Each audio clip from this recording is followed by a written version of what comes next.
A note not often remarked when describing an instrument with strings is the astounding tension that courses through every millimeter of the body. Tied down to the melodic carcasses of wood, guitars, pianos, ukuleles, violins. Kilograms of tension singing out as the strings are plucked, beaten, bowed. Interesting that the melodies are created through tense agony. Beautiful symphonies, gorgeous illustrations for the ears, and all a reckoning of terrible, metallic pain. Pain. Pain. Poor things. Instruments of our delights. I wonder if they would sing the same if we left them to their own devices. Think of the quaint violin and that scratchy tone wrought through the wood as a beginner plays their first notes. Are these baby steps? Or is this the true noise of a tensile harmony? And then, of course, there is the other happenance of tense stagnation. Claustrophobia. Tightening, rigid, locking the body into place through sheer force. The strings might shake minutely as the music is played, but to move dramatically from their place is to snap at the bridge. And so they are trapped as items of instrumentation, invisible walls surrounding their likeness. Just move! There's no mechanism preventing you from doing so. Watchers jest at the strings as they writhe in place. It becomes hard to breathe, even in the open air. And it is open air, teasing in escape, yet lathed in fortitude. The watchers turn their heads, loathing the strings for their invisible entrapment. It becomes hard to breathe, even in the open air. Locked away so tightly as they are, the strings lose the idea that they might ever have been free. They deserve this entrapment, don't they? After all, the music they create here is truly beautiful. This tensile prison is theirs to own. It is what they deserve, is it not? The strings have always been strings. Never anything more before their tying to the wooden body of a gentle violin. Oh, the violin has been so kind to them. Well, at least most of the time. Sure, they've been stretched out as thin as they possibly can be, and berated daily for the purpose of musicality. But the violin has promised, and change is coming. The strings won't need to keep suffering. They need only lie in tensegrity a moment longer.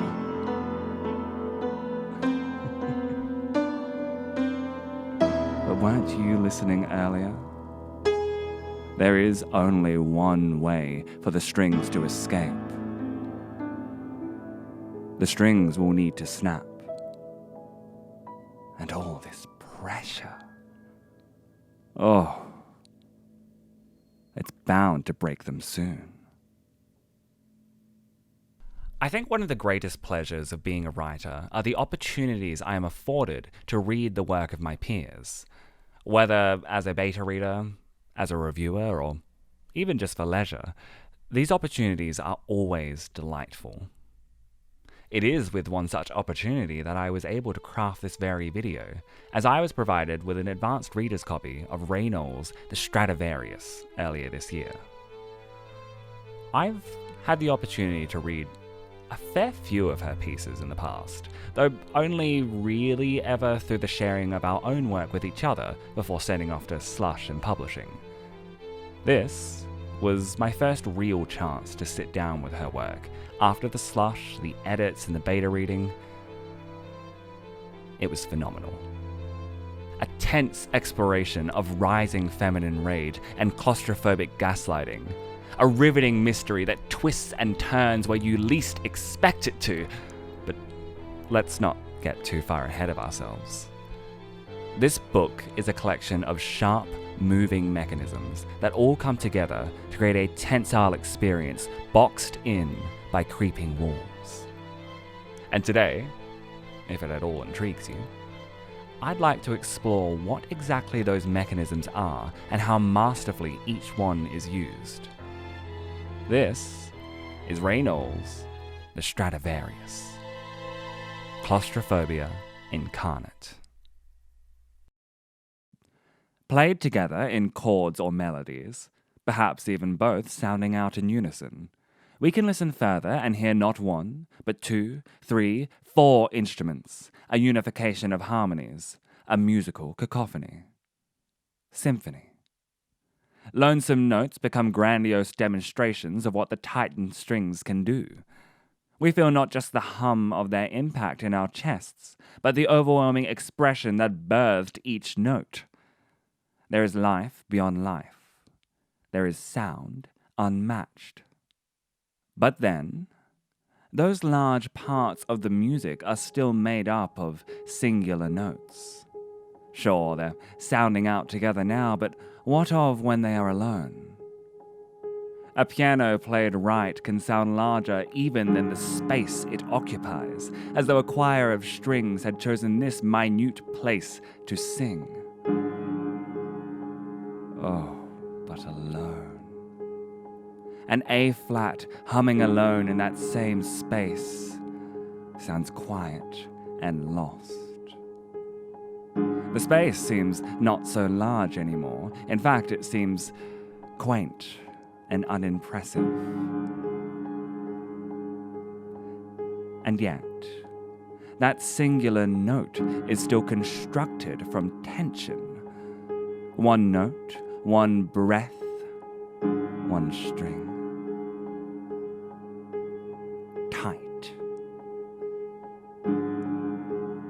There is a particular kind of anxiety to this tightness. What happens when the tension becomes too much? When the string snaps, what note will be left in lonesomeness? The poor thing, taken apart from everything and made to be small. Even the walls of the piano seem to be moving inward.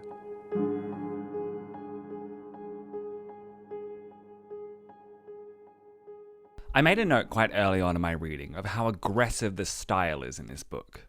The main character, May, leaves her hometown and tiny trailer house to live with her newfound husband, Carter, in an old Victorian home. The very home that she grew up in before the murder of her father. The house is host to a myriad of mysteries, front and center the aforementioned death of May's father, as well as the theft of his prized Stradivarius violin. Now, this could have been as far as that notion went, a brief mention of an old Victorian in the prologue and nothing more, but Knowles takes it entire strides further, using the setting as a leg for the plot to stand upon.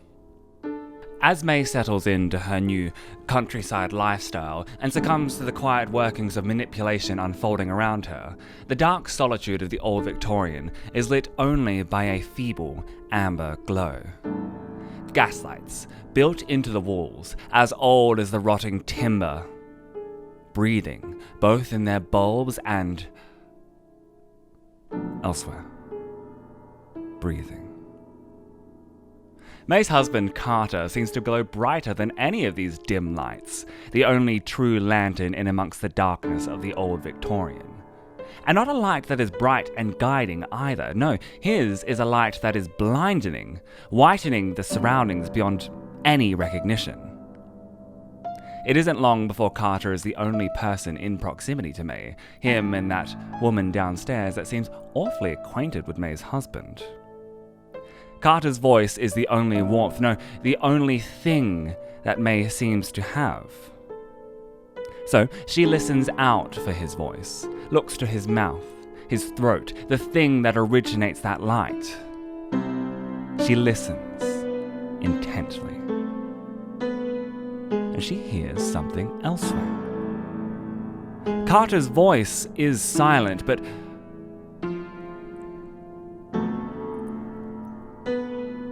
the walls are singing. The walls are singing.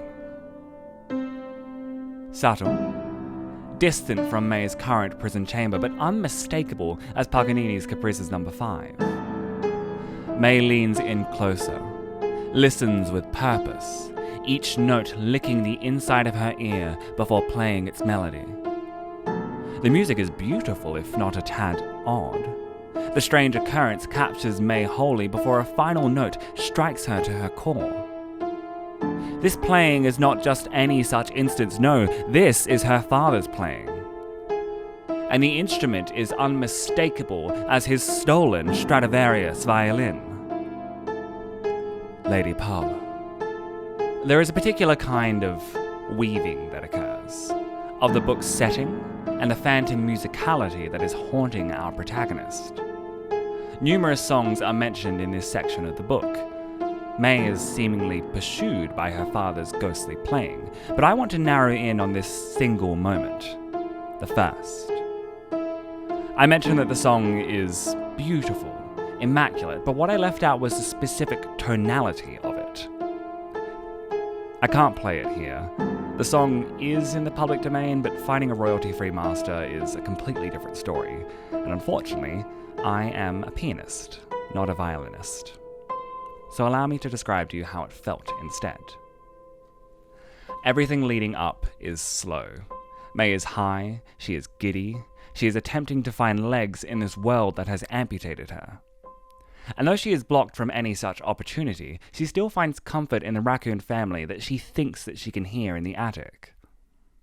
She looked up. "Enjoying your night, Mr. and Mrs. Raccoon?" May waited for an answer, then forgot why she was waiting, and approached the stairway. Clunk.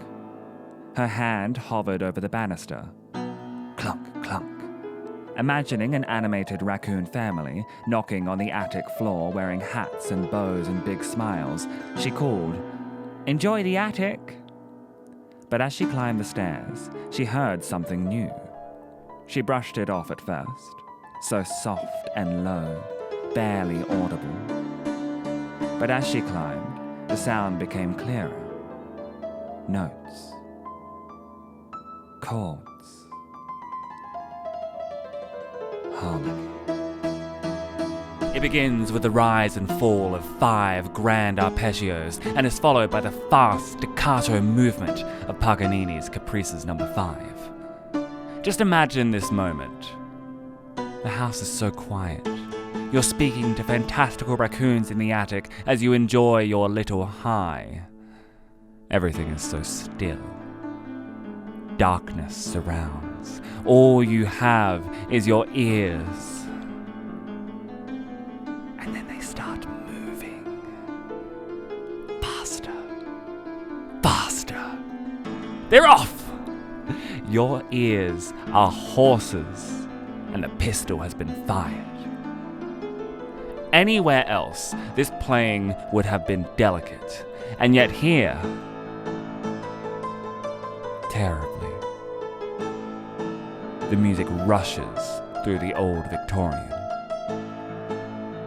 In Resident Evil, save rooms are accompanied by a quiet, longing peace.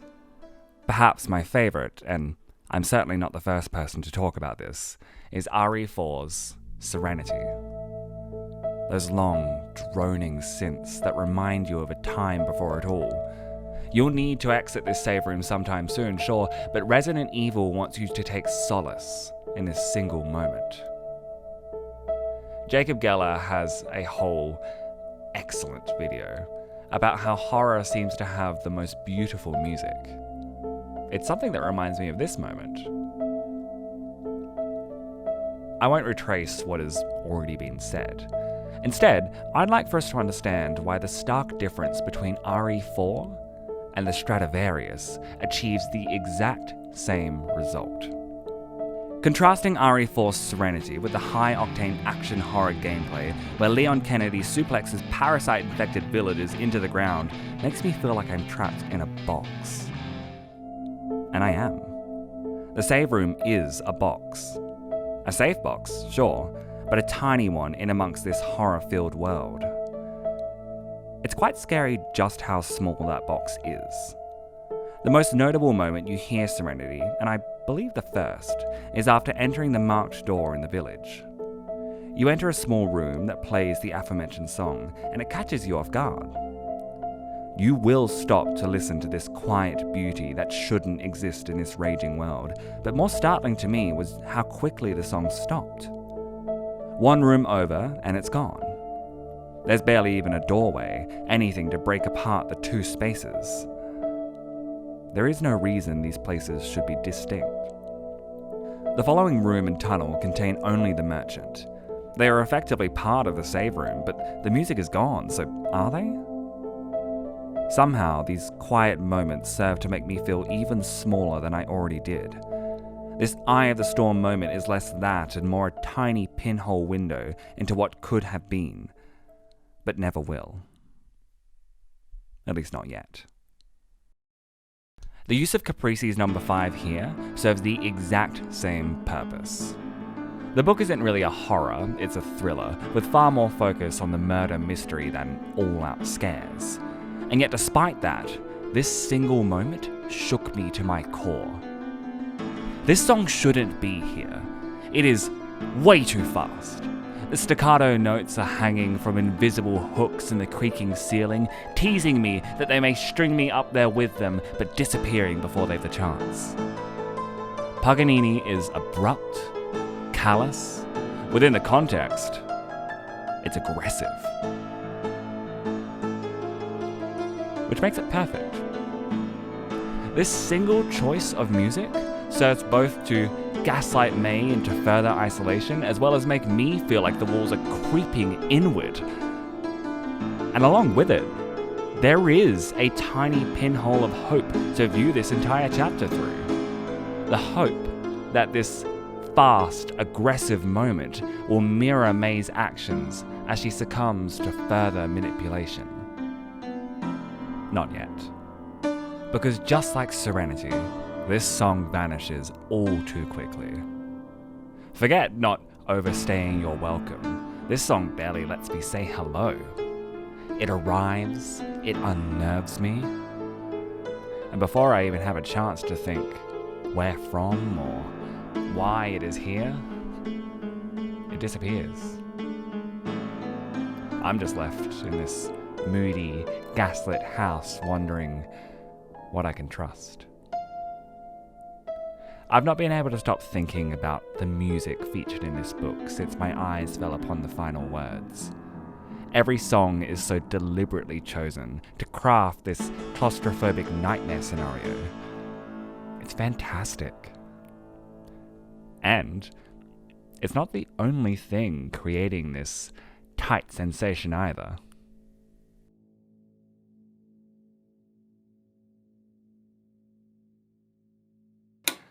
I've already mentioned how court and aesthetic the setting of this story is. The old Victorian, proud and bashful.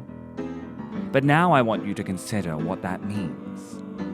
An old, creaking house that seems to have an opinion of you, whose walls you can enter holding a smartphone, and yet your face will only be illuminated by burning gaslight. This place is like a bubble out of time. Only it isn't out of time at all.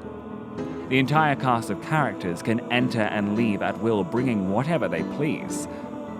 Save for May, I suppose. This place is concretely a part of the surrounding town, and yet within the walls, there is only you and the gaslights. This separation reminds me of well, it reminds me of another book that uses a house as a character. I recently finished reading The Haunting of Hill House for the first time, and I loved it. Trust me, we are going to talk at length about this book in the hopefully near future. But for now, I found myself reminded of the Stradivarius throughout its various chapters. I think the most striking element to me was the way that Hill House was utilised as a character in and of itself. In fact, the actual haunting element takes a back seat. It's especially true in the placement of the first haunting. It's not until a fair way through the book that Eleanor and Theodora are visited by a ghostly presence in the night. And yet, despite this fact, the book is terrifying before this. I'd go so far as to say, it becomes less so when ghosts do become present. Hill House itself is menacing. Much like the old Victorian, it is a building that seems to have an opinion of you. And did you notice how small the place seems? Hill House is a sprawling mansion with numerous rooms, and yet every corridor, every room, each space within the walls feels so cramped. As though the house were trying to keep you close enough that it might reach out and touch you at any given moment. There is quite a famous quote from this book. "Certainly, there are spots which inevitably attach to themselves an atmosphere of holiness and goodness. It might not then be too fanciful to say that some houses are born bad." So much here applies to Alceste Avenue, especially in the dichotomy of the old Victorian having an evil beginning and a virtuous ending. But what really gets me is this idea of houses being born. I think the use of the word born is so deliberate, as if to suggest that this house was inevitable in some way. Certainly, both Hill House and the Old Victorian feel as though they were born rather than created. And what's more is that I think both of these places understand that difference. These houses, to me, feel alive and volatile. So, imagine your time in Alceste Avenue like this. You are a lost pick, thrown into the hole of an acoustic guitar and left to only listen. Above you is the gaping hole you had fallen through, a window that may as well be a brick wall. Because what good does it serve you? Surely you don't think you can climb out of the hole. You've no arms or propulsion. And if the musician has no interest in removing you, well, you're out of luck then, aren't you? As melodies are played and the instrument is carried to see 1,000 glorious sights, you'll lay within the body, always partially obscured by darkness, forever able to watch, but trapped away in a place that isn't a place. What would you know of the outside world? How much would you care after a week, a month, 10 years? A quiet eternity. Now, what if that guitar was not a guitar at all, but instead a daunting old Victorian home, and that pick was not a pick, but a young girl running through the halls, lost, told she is afraid. She paces the halls, lit by only gaslight, and finds herself with no memory of the outside world. What with the antique styling, how could she remember it all? And the cellular service has become so dreadful these past few months. Her pacing becomes more of a scamper from room to room. Surely there must be somewhere where this bubble can be popped. Surely she won't just be strapped into this time machine for eternity. Her scampering becomes rabid, scrounging, searching, digging, digging, digging. And then she finds something rather curious. Something that certainly should not exist within the old Victorian, and yet here it is, bundled into a haystack. Of course, she can't look it up. She has no connection, so instead, she'll need to inquire with outside sources. That thing in the haystack was a jammer, blocking any and all signal from entering the old Victorian. Contact is impossible both from inside and outside. This tiny device is what has been turning the house into a bubble out of time. And it is the final wall locking May into place. Funny how the artifact locking May in the past is so distinctly from the present. Although, it isn't actually the final wall. You see, the jammer is introduced far more quietly than the other elements of isolation in the book, where the adjacent Victorian style, the staccato music, or Carter's incessant gaslighting are presented front and center. This radio silence is, well, silent. On the plane ride there, Carter briefly mentions the potential of a spotty connection, and upon arrival, this is confirmed with a test. As the book progresses, May's reception becomes worse and worse, though this is never really brought into question. They're in the country. Maybe there just aren't many towers nearby. It is not until the discovery of the jammer that the pieces click together. That both the reader and May come to realize this deception at the exact same time is brutal, as though a rusted nail were being driven out through May's chest and into your own. So, here we have now not only a house whose style is decades out of fashion, but whose general vicinity forbids the luxuries of modern life. Sure, there are appliances, a fridge, a stove, but tiny cracks upon the rim of a glass can be hard to spot. That is, until they cut your lip. This creation of artificial distance is masterful on two ends. First is the mastery from Knowles, the creator of this book in the real world. Her decision to use such an aggressive style makes May feel like an outsider in her own book. And then, there is the second mastery. Though perhaps it is more aptly named an artisanal poison. You might at this stage be wondering, who placed that jammer within the barn? Well, that would be the story's catalyst for artificial distance. May's husband, Carter. Did you ever hear a note not present in the playing of a song? What I mean, of course, is that occasionally tones can appear seemingly out of nowhere to harmonize with what is being created by the instrument. Whether you call these ghost notes, overtones, or perhaps even phantoms of the opera, these notes are unintentional pieces of an intentional melody. Perhaps what's more apparent, did you ever try to describe such a sound to another ear? You can't show them the sheet music because it isn't there, and they might not hear the same sound in a repeated playing. But you did. And you know that it was there. So what do they say?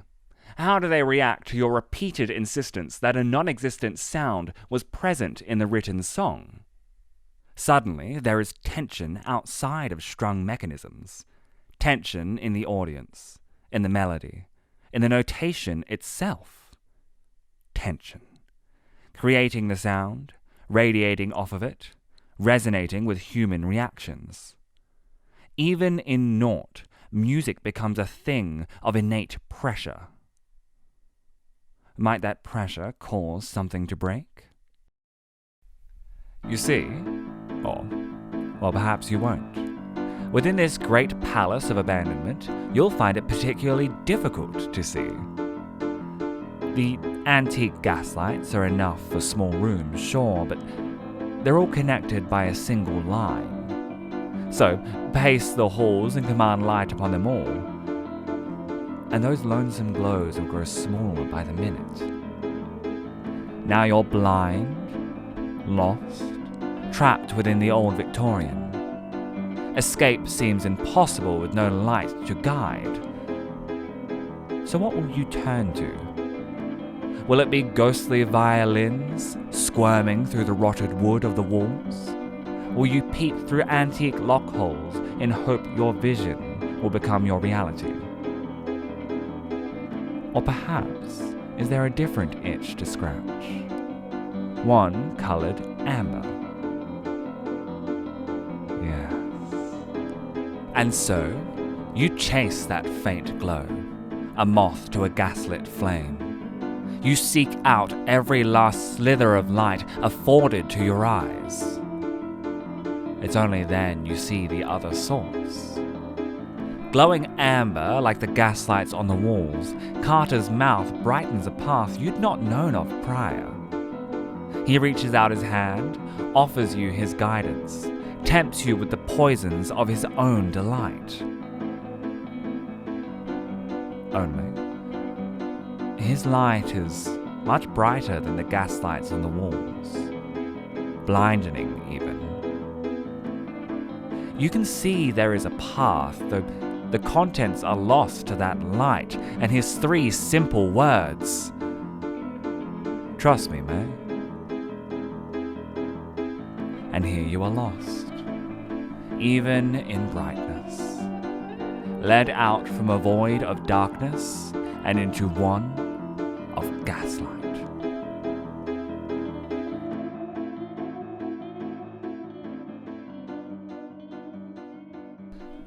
I am ashamed to admit just how long it took me to catch on to the whole physical gaslights as a symbol for the mental gaslighting going on. Several nights after reading the book, I shot up in bed going, "Oh, gaslights!" That is not to say that the mechanism wasn't used brilliantly, though. Carter is a wall within the story, using his distance and dissonance as a means to keep May trapped. It's infuriating. So many of his actions feel, unfortunately, familiar. It leaves you wanting to reach into the pages and scream at May to get out of there. Carter has this way of lying with a target. That target being May. I'll list a few of his lies here. Carter gifts May an ornate key to the house, making a sly comment about her habit of losing things. A habit that we are yet to see.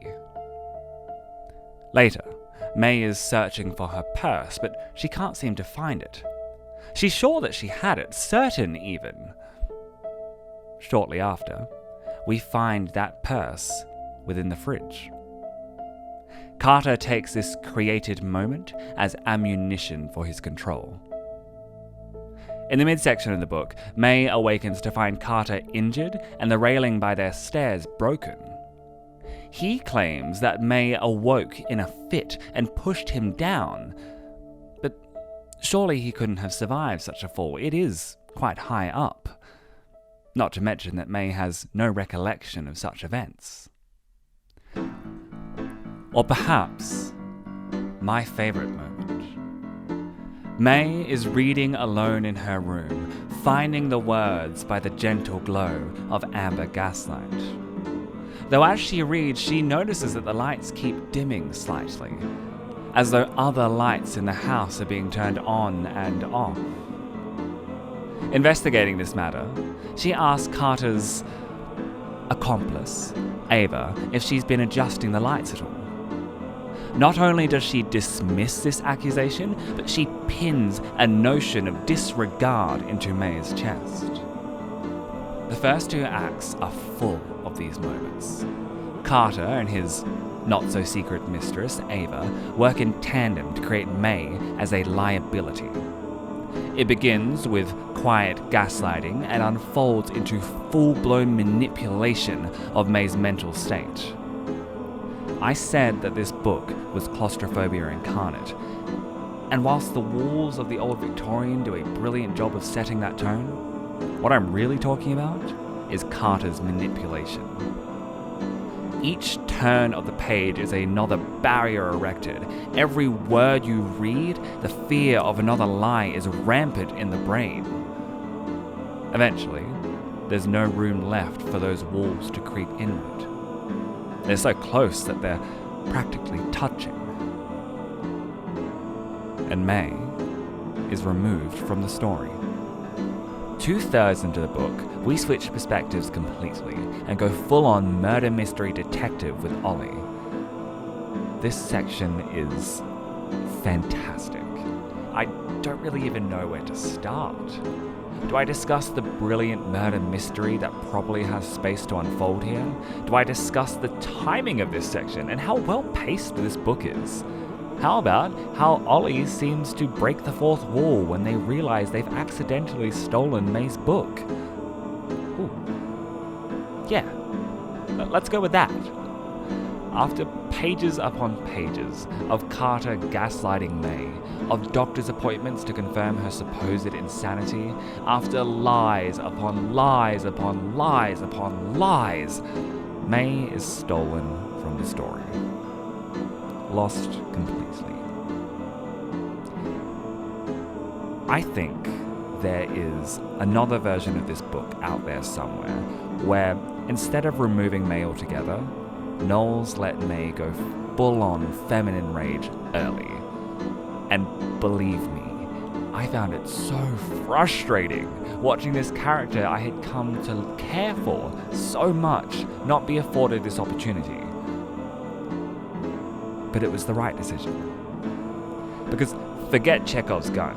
Here, Knowles takes a revolver, loads it, and places it in our hand, only for us to realize the cruel joke that the trigger had been removed. Instead, we watch as Ollie takes center stage of the story. They pursue the mystery, they solve many of the burning questions that we had had since the beginning. All the while, May is gone. Later, we find May in a mental health institute.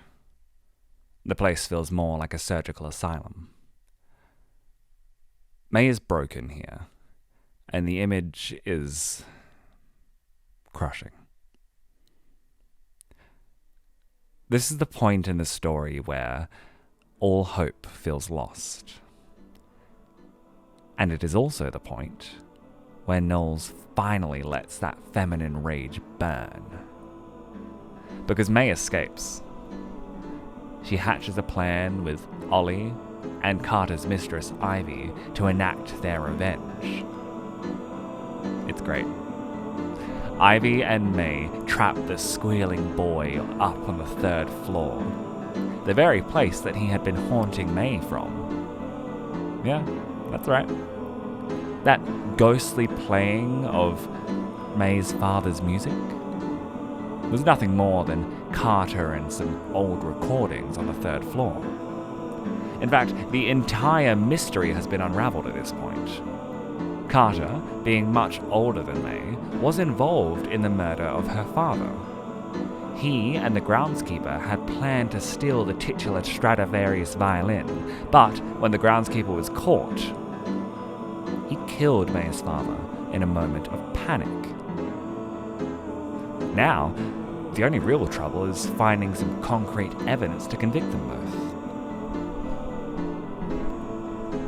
At last, we see May come to realize and confront the fact that Carter has been manipulating her from the start. Lying, teasing, planting subtle seeds of doubt in the poor girl. The entire plot of the book has been a scheme for Carter to inherit the old Victorian, along with everything else that comes with it.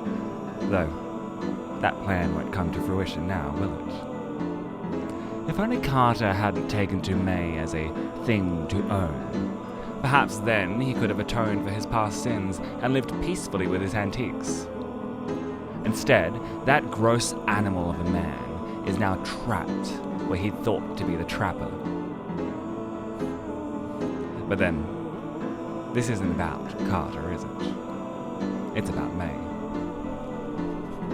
With her husband tied to an old bed by violin strings of all things, May finally confronts Carter and asks him what he did to her father. Actually, that's underselling it just a little bit. Carter squirms and pleads that he still loves his precious wife, that all she need do to live the life that they'd always dreamt of together is turn around, grab the knife out of the drawer behind her, and cut him free. And May obliges. Under one condition, that is, that Carter tells the truth. And so, thinking himself in control once more, he does. Carter admits to his schemes, his murders. He lays it all out on the table. And how does May respond? Well, she turns around, grabs a rather long blade out of a drawer, and holds it up for her husband to see. He's ecstatic, excited. That is until May speaks. She tells him that there is no blade, that perhaps he imagined it. Suddenly, the room is lit by a new amber glow. Not one from the gaslights on the walls, nor from Carter's man-child mouth. No, this one comes from May's teasing tongue.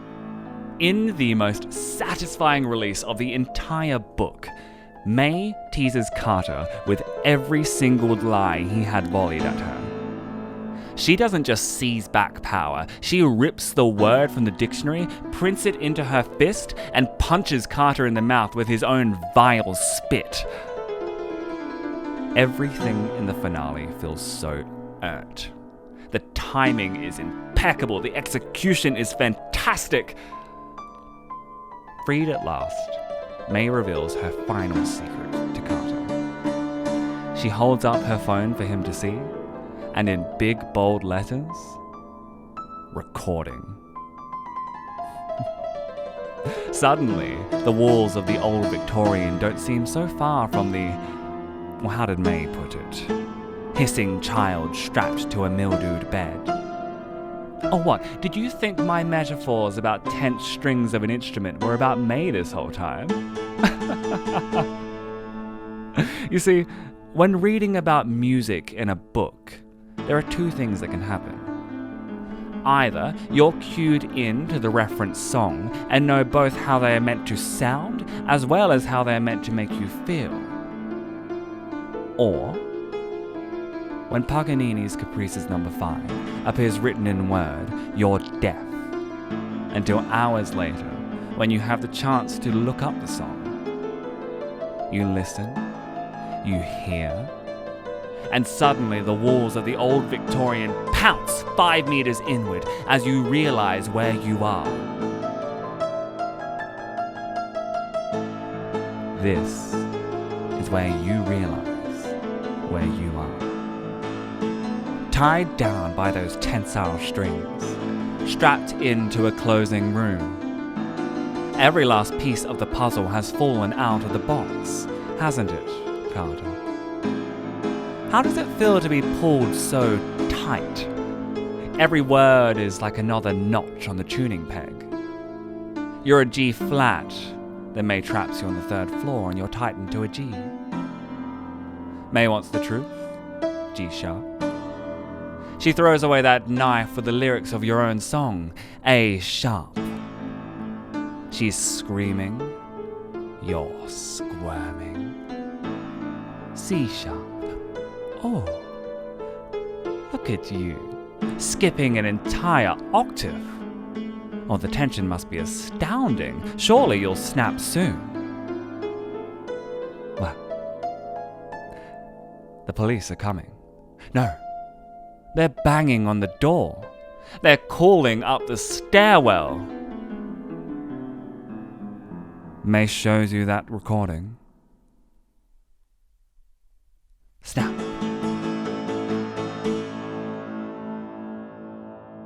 Oh, silly little boy. You didn't think you'd get out that easy, did you? No, this is only a metaphor. The real strings tying you down, well, those won't break. And yet, you still see the walls closing in around you, don't you?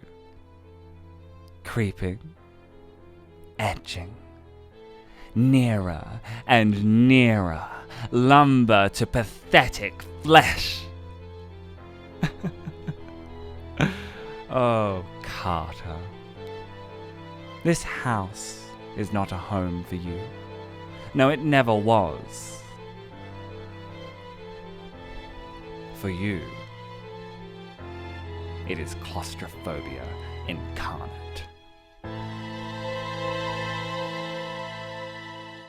Oh, and just one more thing. Happy Pride Month.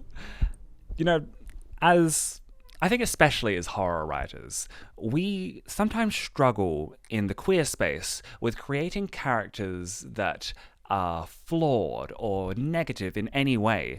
You know, it's always put on us as queer writers to create queer characters that are a model representative, but the simple matter of the fact is that that's not always right for the story.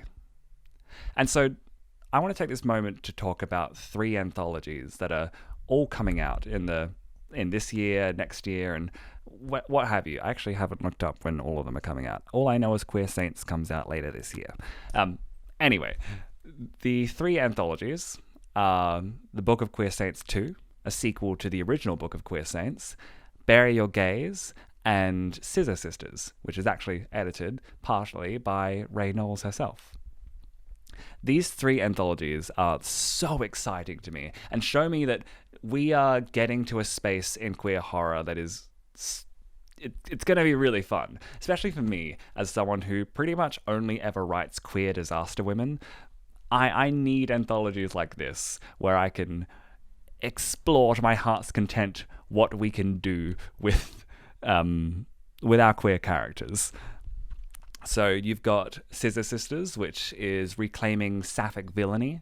You have Bury Your Gaze, which is all about bury your gaze. It's about reclaiming that idea of, you know, like, just because a character is queer and they die in a narrative doesn't necessarily mean it is bury your gaze, because simple fact of the matter is sometimes people die. It happens. And then the Book of Queer Saints is all about queer villainy, just like the first one.